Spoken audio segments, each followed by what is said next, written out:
Anak ni Richie D. Horsey, magsasampa ng kaso laban kay Direk Daryl Yap.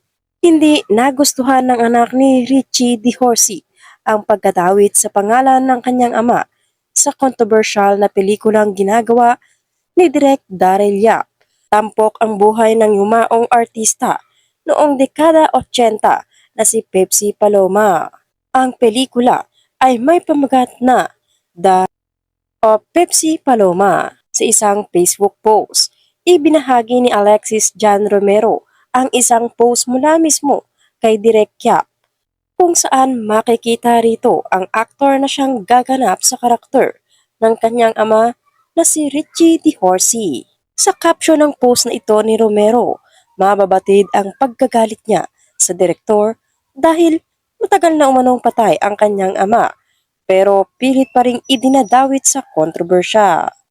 Bukod rito, hindi rin daw humingi ng permisyo si Yap sa kanilang pamilya bago gawin ang nasabing pelikula. Sa ad ni Romero, Daryl Yap, wala na ang tatay ko. Nananahimik na. Ano yan, gagawan mo ng pelikula at tatay ko? Wala kang permisyo sa aming pamilya. Tigilan niyo na tatay ko. Kasunod ng nasabing post, nagbahagi rin si Romero ng isang larawan kung saan makikita na siya ay nasa tanggapan ng Divina Law.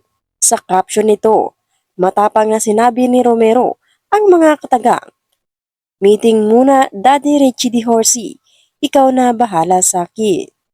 Lalaban ako para sa'yo. Hindi ako aatras. Ayokong masira ang pangalan mo, Daddy."